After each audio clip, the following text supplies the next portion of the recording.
Hai, perkenalkan, aku Zainuni Hayah Ma'rifah. Aku bertugas di UPT Pusat Ilmu Pengetahuan, Teknologi dan Bahasa Kota Pontianak sebagai penyuluh bahasa.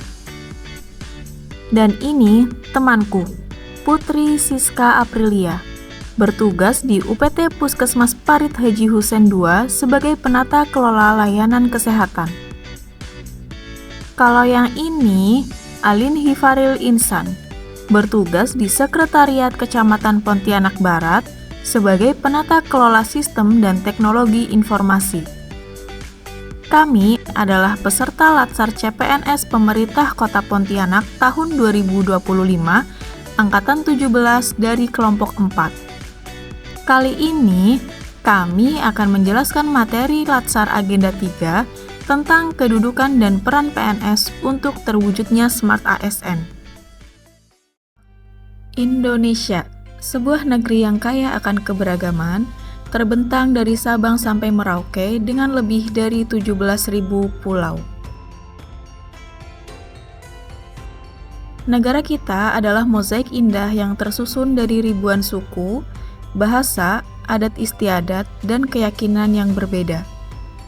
Semangat persatuan dalam kebinekaan yang terpatri dalam semboyan Bhinneka Tunggal Ika adalah kekuatan sejati yang terus mengikat kita sebagai satu bangsa. Namun, keberagaman ini juga menuntut adanya peran sentral yang mampu menjadi perekat dan motor penggerak pembangunan.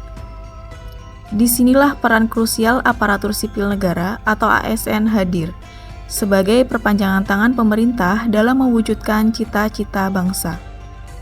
ASN adalah pilar utama yang bertugas melayani masyarakat tanpa memandang latar belakang, melaksanakan kebijakan publik, serta menjaga persatuan dan kesatuan di tengah masyarakat yang majemuk.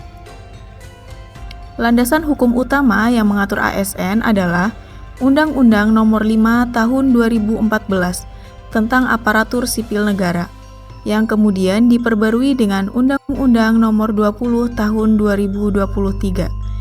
Kedua undang-undang ini menjadi pondasi dalam menciptakan aparatur negara yang profesional, berintegritas, dan berorientasi pada pelayanan masyarakat.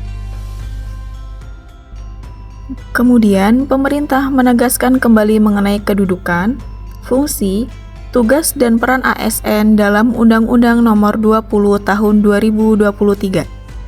Yang pertama, kedudukan ASN.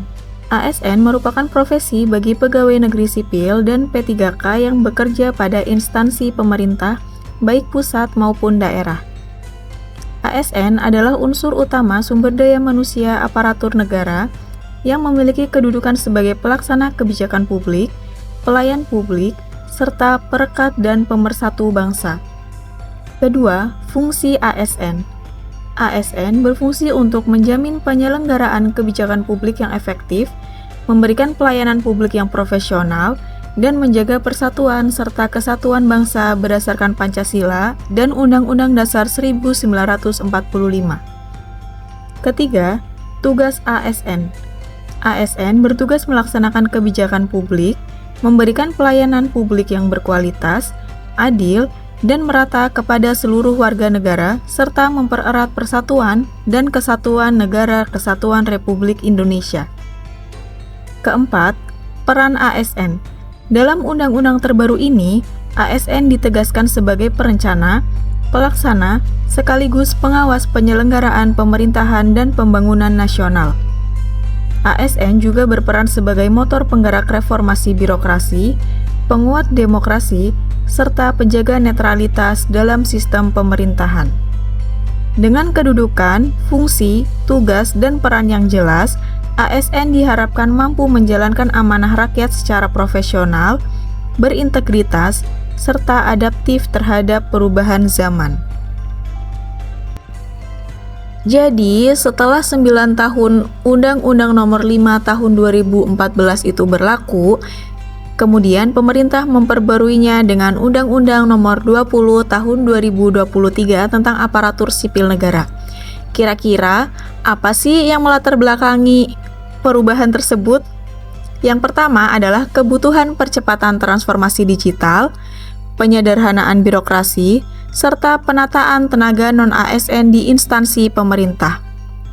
Berikut beberapa poin penting dalam Undang-Undang Nomor 20 Tahun 2023. Yang pertama, penyelesaian status tenaga honorer. Undang-undang ini menegaskan penyelesaian permasalahan tenaga non-ASN yang selama ini bekerja di instansi pemerintah. Pemerintah diberikan mandat untuk melakukan penataan agar tenaga honorer memperoleh kepastian status dan kesejahteraan. Kedua, penyederhanaan birokrasi. Jabatan struktural yang berjenjang panjang disederhanakan dan dialihkan menjadi jabatan fungsional. Hal ini dilakukan agar birokrasi lebih lincah, efektif, dan mampu merespon kebutuhan masyarakat dengan cepat. Ketiga, penguatan digitalisasi manajemen ASN. Undang-undang ini mendorong penggunaan teknologi informasi dalam proses rekrutmen, penilaian kerja, pengembangan kompetensi, hingga pelayanan administrasi ASN. Keempat, peningkatan kesejahteraan ASN, termasuk di dalamnya sistem penggajian, tunjangan, dan jaminan sosial yang lebih berkeadilan serta berbasis kinerja. Secara keseluruhan, baik Undang-Undang Nomor 5 Tahun 2014 maupun Undang-Undang Nomor 20 Tahun 2023 memiliki tujuan yang sama, yaitu menciptakan ASN yang profesional, berintegritas, netral, serta mampu menjadi perekat dan pemersatu bangsa. Dengan sistem yang lebih transparan, diharapkan tidak ada lagi praktik kolusi, nepotisme, atau politisasi jabatan dalam manajemen ASN. Selain itu, reformasi kepegawaian ini juga diharapkan meningkatkan kualitas pelayanan publik, mempercepat pembangunan, serta mewujudkan pemerintahan yang bersih, efektif, dan berdaya saing. Sebagai kesimpulan, dasar hukum ASN di Indonesia saat ini bertumpu pada dua regulasi penting, yaitu Undang-Undang Nomor 5 Tahun 2014 dan Undang-Undang Nomor 20 Tahun 2023. Keduanya saling melengkapi dalam membangun sistem kepegawaian modern yang berbasis merit, berorientasi pada kinerja, serta didukung oleh pemanfaatan teknologi digital. Ke depan, ASN diharapkan dapat benar-benar menjadi motor penggerak birokrasi yang efektif, serta hadir sebagai pelayan publik yang profesional, responsif, dan adaptif terhadap dinamika zaman. Dengan demikian, cita-cita mewujudkan tata kelola pemerintahan yang baik dapat tercapai dan pelayanan kepada masyarakat semakin berkualitas. Di era digital seperti saat ini, mau tidak mau, kita harus mampu untuk memanfaatkan peluang dari kemajuan ilmu pengetahuan dan teknologi untuk membuat terobosan-terobosan baru. Setiap ASN dipaksa untuk adaptif terhadap teknologi agar kinerja pelayanan lebih cepat, akurat, dan efisien. Untuk menjawab tuntutan globalisasi, digitalisasi, serta ekspektasi masyarakat yang semakin tinggi terhadap kualitas pelayanan publik, lahirlah konsep Smart ASN. Smart ASN adalah aparatur sipil negara yang memiliki kompetensi, kinerja, dan profesionalisme yang tinggi, serta adaptif terhadap perubahan, menguasai teknologi informasi, memiliki orientasi pada pelayanan publik yang prima, serta mampu berpikir strategis dalam mendukung kebijakan nasional, sehingga terwujud birokrasi yang efisien, transparan, dan akuntabel. Agar tercipta Smart ASN yang cerdas, inovatif, adaptif, dan mampu memberikan pelayanan publik berkualitas di era digital, pastinya ASN harus memiliki karakter seperti berikut ini. Yang pertama, berintegritas. Harus memiliki kejujuran, etika, dan moralitas, serta menciptakan keyakinan dan kepercayaan kepada masyarakat. Yang kedua, nasionalisme. Mendukung pembangunan negara Indonesia dengan memberikan yang terbaik. Yang ketiga, profesional, mengutamakan kebutuhan masyarakat, serta menjaga integritas dan kompetensi profesional mereka. Yang keempat, berwawasan global, memiliki pengetahuan tentang isu-isu global dan siap menghadapi tantangan-tantangan dunia. Yang kelima, Menguasai teknologi informasi dan bahasa asing. Menguasai teknologi informasi dan dapat berkomunikasi dalam bahasa internasional memungkinkan mereka untuk berinteraksi dengan efisien dalam lingkup global yang terus berkembang. Yang keenam, pelayan publik. Bersikap ramah dan sabar dalam setiap interaksi dengan masyarakat serta menciptakan lingkungan yang positif. Yang ketujuh, memiliki jejaring global. Memiliki jaringan yang luas untuk bekerja sama, berkolaborasi, dan bermitra dengan rekan sejawat, organisasi, dan lembaga lainnya agar tercipta sinergi yang mendukung pertumbuhan ekonomi dan sosial, serta menciptakan masa depan yang lebih baik. Yang kedelapan, entrepreneurship atau kewirausahaan. ASN harus berani, kreatif, dan inovatif, serta pantang menyerah dalam menciptakan peluang dan memberikan solusi bagi masyarakat. Sesuai salah satu karakteristik Smart ASN sebelumnya, yaitu menguasai teknologi informasi, maka tentu saja ASN harus bisa beradaptasi dengan perubahan transformasi digital yang berlangsung sangat cepat. Konsep literasi digital telah lama berkembang seiring dengan perkembangan teknologi informasi dan komunikasi. Literasi digital adalah kemampuan untuk memahami, menggunakan, dan mengevaluasi serta menciptakan informasi melalui teknologi digital secara kritis dan etis. Konsep ini jauh lebih luas daripada sekedar kemampuan teknis mengoperasikan gawai atau perangkat lunak. Mengapa literasi digital itu penting? Karena literasi digital memberikan individu keterampilan yang diperlukan untuk berpartisipasi secara efektif di dalam masyarakat modern. Selain itu, juga membantu pengguna memahami cara menggunakan teknologi secara bijak, bertanggung jawab, dan menghindari masalah seperti kecanduan atau penipuan daring. Literasi digital juga memberikan peluang akses yang lebih luas ke informasi dan sumber daya, mendorong pembelajaran yang efisien, dan eksplorasi minat baru. Dan yang terakhir, literasi digital memungkinkan individu beradaptasi dengan perubahan teknologi, meningkatkan efisiensi dan produktivitas. Pemerintah Indonesia melalui Siberkreasi dan Kementerian Komunikasi dan Informatika atau Kominfo merumuskan 4 pilar utama literasi digital, yaitu yang pertama, kecakapan digital atau digital skills. Yang kedua, etika digital atau digital ethics.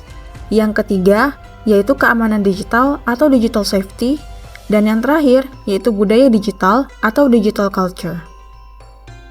Kecakapan digital atau digital skills yaitu kemampuan teknis ASN dalam menggunakan, mengoperasikan, dan memanfaatkan teknologi digital secara efektif, efisien, dan bertanggung jawab untuk mendukung tugas-tugas pekerjaan dan pelayanan publik.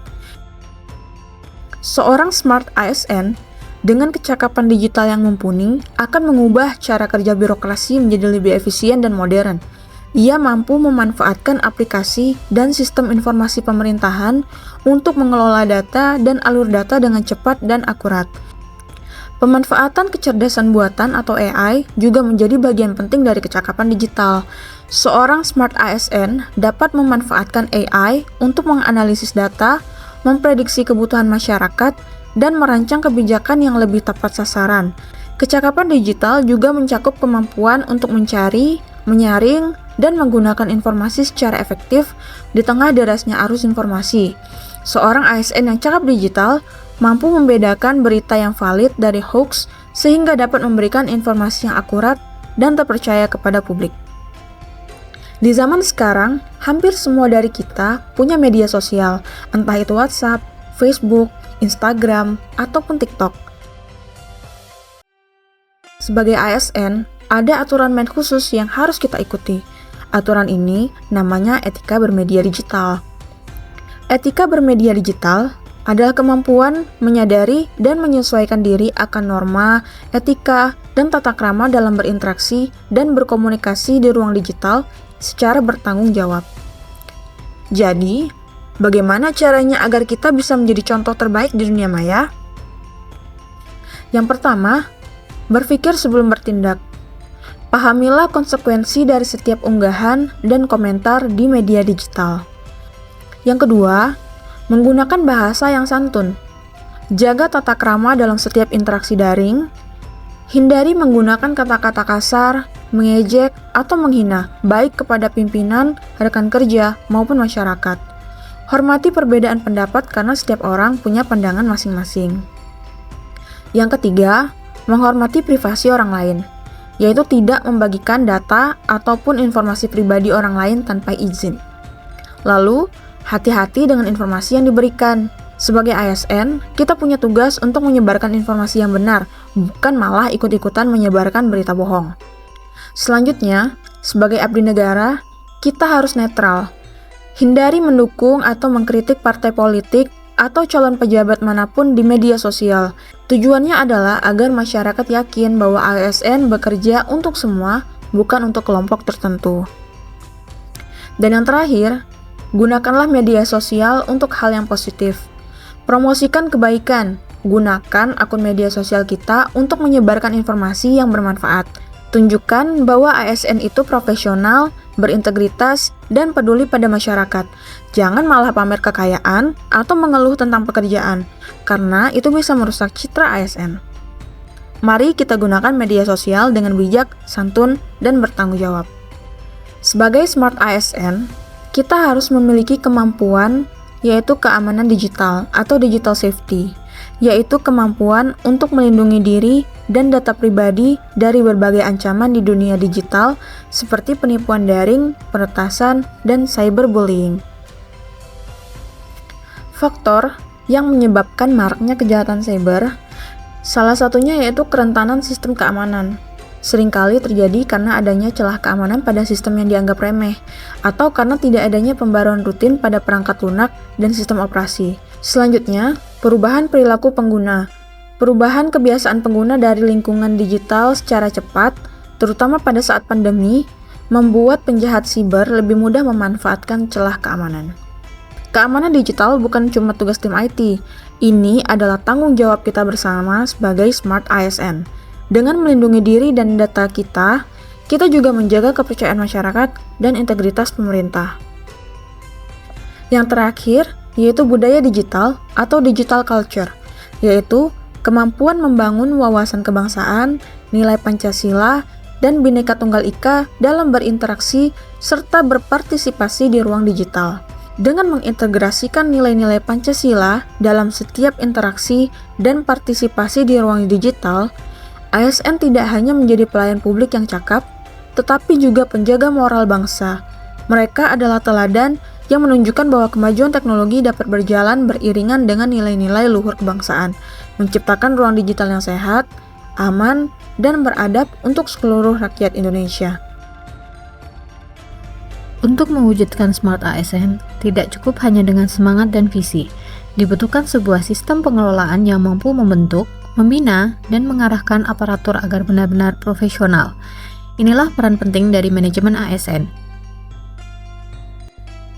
Manajemen ASN adalah sistem pengelolaan ASN untuk menghasilkan pegawai ASN yang profesional, memiliki nilai dasar, etika profesi, bebas dari intervensi politik, bersih dari praktik korupsi, kolusi, dan nepotisme. Untuk mewujudkan manajemen ASN yang ideal, pemerintah menerapkan sistem merit. Sistem merit adalah kebijakan pengelolaan ASN yang didasarkan pada kualifikasi, kompetensi, dan kinerja secara adil tanpa diskriminasi. Pengelolaan ASN melalui sistem merit bertujuan untuk menempatkan orang yang tepat di posisi yang tepat, mendorong pembinaan karir yang profesional, transparan, dan akuntabel, serta langkah awal dalam upaya peningkatan kualitas pelayanan publik. Artinya, setiap keputusan, mulai dari penerimaan, pengangkatan jabatan, hingga pemberian penghargaan, harus berdasarkan kemampuan dan prestasi, bukan kedekatan, bukan pula karena kepentingan golongan. Sistem merit bukan hanya sekedar aturan dalam pengelolaan ASN. Lebih dari itu, sistem ini membawa dampak nyata bagi kinerja birokrasi dan pelayanan publik. Lalu, manfaat apa saja yang bisa kita rasakan? Yang pertama, Manfaat bagi ASN yaitu untuk memberikan kepastian hukum dan jaminan karir, peningkatan kompetensi, dan terciptanya budaya kerja yang kompetitif dan inovatif. Kedua, manfaat bagi masyarakat yaitu untuk menghasilkan pelayanan publik yang lebih baik, berintegritas, dan responsif. Ketiga, manfaat bagi organisasi yaitu untuk memperkuat ketahanan birokrasi dan netralitas. Sistem merit juga mengatur terkait dengan pengelolaan ASN yang terbagi atas, penyusunan dan penetapan kebutuhan, pengadaan ASN, pangkat dan jabatan, pengembangan karir, pola karir, promosi dan mutasi, penilaian kinerja, penggajian dan tunjangan, serta penghargaan. Demikianlah materi tentang Smart ASN. Ingat, menjadi ASN yang cerdas bukan hanya tentang menguasai teknologi, tetapi juga tentang integritas, profesionalisme, dan kemampuan beradaptasi. Mari kita terus belajar dan berinovasi demi mewujudkan pelayanan publik yang lebih baik. Sekian video pembelajaran dari kami, semoga dapat dipahami dan bermanfaat. Masa depan birokrasi ada di tangan kita.